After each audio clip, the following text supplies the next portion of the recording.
మరి అసలు ఈ రీడిజైన్ విషయంలో, ఈ ప్రాజెక్ట్ రీడిజైన్ విషయంలో కూడా గ్రౌండ్ లెవెల్‌లో చాలా ఆరోపణలు వచ్చినాయి. చాలా విమర్శలు కూడా వచ్చినాయి. ఎందుకంటే ఈ డిజైన్‌ని గతంలో ఉన్నటువంటి సీఎం కేసీఆర్ గారే ఈ డిజైన్‌ని కంప్లీట్‌గా మార్చిండ్రు.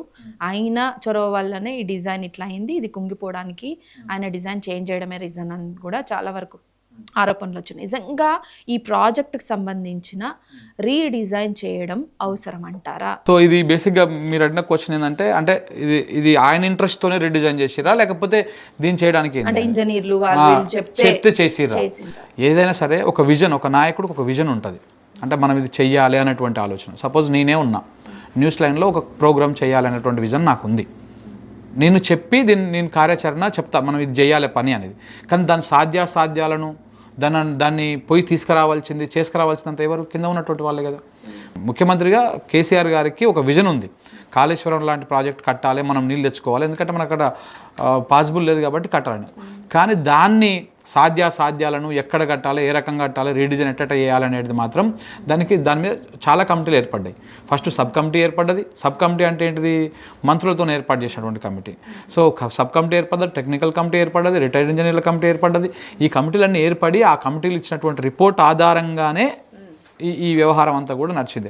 ఆ రిపోర్ట్ ఆధారంగానే ఇది అయింది. అసలు ఎందుకు రీడిజైన్ చేయాల్సి వచ్చింది, దేనికోసం రీడిజైన్ చేయాల్సి వచ్చింది? అసలు ఈ కమిటీల ఏర్పాటు కంటే ముందు ఒక చర్చ నడిచింది. అసలు వీళ్ళు ఫస్ట్ రీడిజైన్ కంటే ముందు ప్రాణహిత చేవెళ్ళ, ఈ ప్రాజెక్ట్ ఎప్పుడు ప్రారంభమైంది? ప్రాణహిత చేవెళ్ళ అని వైఎస్ రాజశేఖర రెడ్డి గారు ఈ ప్రాజెక్టును ప్రారంభించారు. ఎన్నికల కరెక్ట్గా 2 సంవత్సరాల ముందు. 2009లో ఎన్నికలు ఉండే, 2007లో దీన్ని ప్రారంభించారు. తెలంగాణకు నీళ్ళు వస్తలేవు, తెలంగాణ మొత్తం ఎడారి అయిపోతుందని చెప్పేసి తెలంగాణ ప్రాంతం నుంచి విమర్శలు రావడము, డిమాండ్ రావడంతో వైఎస్ రాజశేఖర రెడ్డి గారు 2007లో దీన్ని ప్రారంభించారు. ప్రారంభించినప్పుడు 18,000 కోట్ల అంచనా వ్యయంతో దీన్ని ప్రారంభించారు. అంటే టెండర్లకు పిలిచి అది ఏంది లిటికేషన్ ఎట్ట పెడతారు? అక్కడ తుమ్మిడిహేటి దగ్గర ప్రాణహిత నది ఏదైతే పుడుతుందో ఆడ బ్యారేజ్ కట్టి అక్కడ నుంచి చేవెళ్ళ ఉంది కదా, ఇక్కడ హైదరాబాద్ అవతల చేవెళ్ళ చెరువు దాకా నీళ్ళు తేవాలనేటువంటి కాన్సెప్ట్. అందుకే దాన్ని ప్రాణహిత చేవెళ్ళ అని పేరు పెట్టారు. డాక్టర్ బిఆర్ అంబేద్కర్ ప్రాణహిత చేవెళ్ళ సృజల స్రవంతి అని ప్రాజెక్టుకు పేరు పెట్టి దాన్ని అప్పుడు స్టార్ట్ చేశారు. స్టార్ట్ అంటే అంచనా ఒక 18,000 కోట్లకు అంచనా వేసి టెండర్లకు పిలిచిన తర్వాత అది టెండర్ల ప్రక్రియ పూర్తి అయిపోయే నాటికి దాన్ని 18,000 కోట్లను 38,000కు పెంచారు. ఏ రకమైనటువంటి పనులు స్టార్ట్ కాలేదు, జస్ట్ అంచనా వేసి దాన్ని 38,000 కోట్లకు పెంచారు. 38,000 కోట్లకు పెంచి కార్యక్రమాలు చేశారు. దాని తర్వాత మళ్ళీ ఒకసారి డిపిఆర్ సబ్మిట్ చేసిన నాటికి 41,000 కోట్లకు పోయింది. సో అది జరిగినటువంటి. కానీ అక్కడ తుమ్మిడేటి దగ్గర ఎలాంటి వాళ్ళు అప్పుడు ఏం చేశారంటే, తుమ్మిడేటి దగ్గర కట్టేటువంటి బ్యారేజ్ అయితే ఉందో దాన్ని 152 మీటర్లకు కట్టాలనేది ఏపీ ప్రభుత్వం, అప్పుడు ఉమ్మడి రాష్ట్ర ప్రభుత్వం ప్లాన్. బ్యారేజ్ హైటు 152 మీటర్ల ఎఫ్ఆర్ఎల్కి కట్టాలని. 152 మీటర్ల ఎఫ్ఆర్ఎల్కి కడితే ఆ బ్యారేజ్ కట్టినప్పుడు ముంపు ఉంటుంది కదా, వెనకాల నీళ్లు నిలుస్తాయి కదా, ఆ ముంపు ప్రాంతం మొత్తము మహారాష్ట్రలో మునుగుతుంది. సో కాబట్టి మహారాష్ట్ర ప్రభుత్వం ఒప్పుకోవడం లేదు, ఆ రాష్ట్ర ప్రభుత్వం ఒప్పుకోవడం లేదు.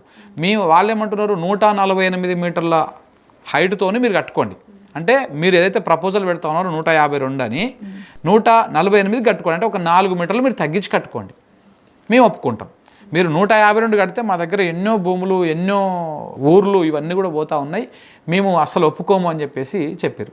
సో అది అలా జరిగింది. అప్పుడు ఇంకెంత డ్రామా అంటే, ఇక్కడ ఉమ్మడి రాష్ట్రంలో కాంగ్రెస్ ప్రభుత్వమే, ఆ పక్కన ఉన్న మహారాష్ట్రలో కాంగ్రెస్ ప్రభుత్వమే. 2007 నుంచి 9 దాకా తర్వాత 14 దాకా కూడా. దాని తర్వాత పైన కేంద్ర ప్రభుత్వంలో కాంగ్రెస్, అంటే 3 దిక్కుల కాంగ్రెస్ ప్రభుత్వం ఉంది.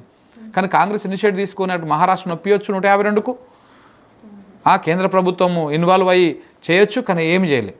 ఇక్కడ రాజకీయ ప్రయోజనాలు చూసుకోవచ్చు. సో అలా జరిగింది. 2007, 2008, 2009 దాకా ఇట్లా నాంచుకుంటూ వచ్చారు. 2009లో వైఎస్ రాజశేఖర రెడ్డి గారు అకాల మరణం.